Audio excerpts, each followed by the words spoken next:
Aujourd'hui, prenons le temps d'étudier la parole de Dieu ensemble avec le sermon intitulé « C'est un ennemi qui a fait cela ». L'ennemi n'est-il pas le diable? Qu'est-ce que Satan a fait pour que Dieu dise « C'est un ennemi qui a fait cela ».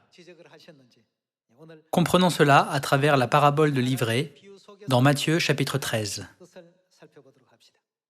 Quand nous voyons Matthieu chapitre 13 verset 24, il est écrit « Il leur proposa une autre parabole, et il dit « Le royaume des cieux est semblable à un homme qui a semé une bonne semence dans son champ. » Jésus a utilisé une telle parabole pour nous expliquer le royaume des cieux.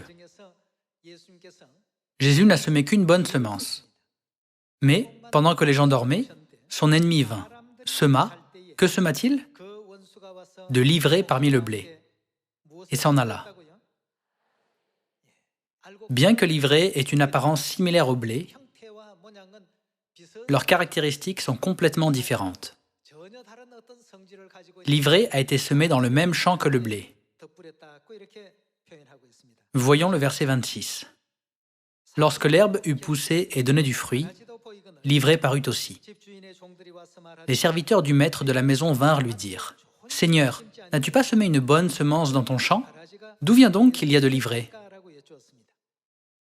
Il est écrit « Ce qu'un homme aura semé, il le moissonnera aussi. » Le maître a semé une bonne semence. Alors, il a pu reconnaître tout de suite lorsque l'ivraie a poussé. Dieu, qui est le maître, savait quelle est l'ivraie et a dit « C'est un ennemi qui a fait cela. » Il leur répondit « Qui a fait cela? C'est un ennemi qui a fait cela. » Et les serviteurs lui dirent « Veux-tu que nous allions l'arracher? » Non, dit-il, de peur qu'en arrachant l'ivraie, vous ne déraciniez en même temps le blé. Laissez croître ensemble l'un et l'autre. Jusqu'à quand?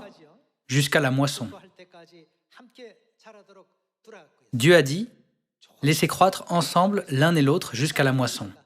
Cela veut dire qu'il faut les laisser pour l'instant, qu'ils soient bons ou mauvais, mais qu'à la fin, le jour du jugement de Dieu, Dieu les séparera tous. Et, à l'époque de la moisson, je dirai au moissonneur, arrachez d'abord l'ivraie et liez-la en gerbe pour la brûler. La moisson a un but. Le maître a dit, liez l'ivraie en gerbe pour la brûler, mais amassez le blé dans mon grenier. L'ennemi, le diable, est très méchant et entrave toujours l'œuvre de Dieu. Le diable crée toujours des obstacles pour que la volonté de Dieu ne soit pas accomplie. Donc, quand le résultat d'une situation est mauvais, Dieu sait immédiatement qui l'a fait. Il dit, c'est un ennemi qui a fait cela.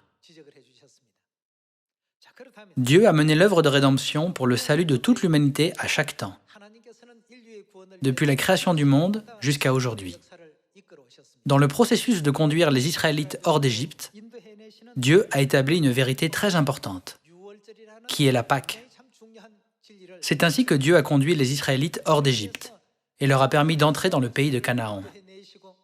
C'était aussi pour nous montrer comment nous pouvons entrer dans le royaume éternel des cieux. Par conséquent, compte tenu de la relation entre une ombre et sa réalité, Dieu a laissé s'accomplir toutes les prophéties de la Pâque. Dans la loi de l'Ancien Testament et dans la loi de la Nouvelle Alliance, dans le Nouveau Testament, Dieu a souligné maintes et maintes fois « Vous devez célébrer la Pâque ». La Pâque est vraiment importante. Cependant, il n'y a personne sur la terre qui célèbre la Pâque. Que s'est-il passé? Quelle est la réponse de Dieu à cela? C'est un ennemi qui a fait cela. Depuis le temps de Moïse, par la loi de l'Ancienne Alliance, ainsi que la loi de la Nouvelle Alliance, Dieu a beaucoup insisté sur la Pâque et nous a ordonné de la célébrer. Néanmoins, qui a empêché les gens de la célébrer? Et qui a même aboli la Pâque par un concile religieux? Qui a fait cela?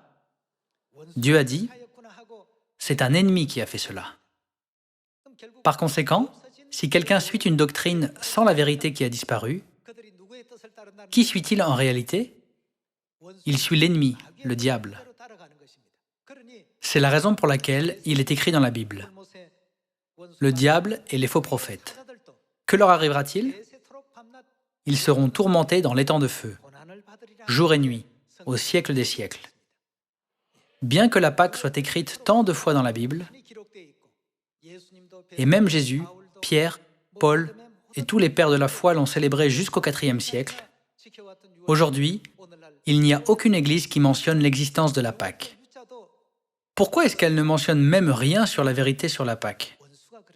C'est parce qu'un ennemi a fait cela. Comprenons correctement cette question par la Bible. Par cela, vous et moi pourrons être ceux qui peuvent voir et témoigner clairement de la vérité dans la Bible, en révélant si le monde d'aujourd'hui suit la volonté de Dieu ou la volonté de l'ennemi, le diable. Merci beaucoup. Que Dieu vous bénisse.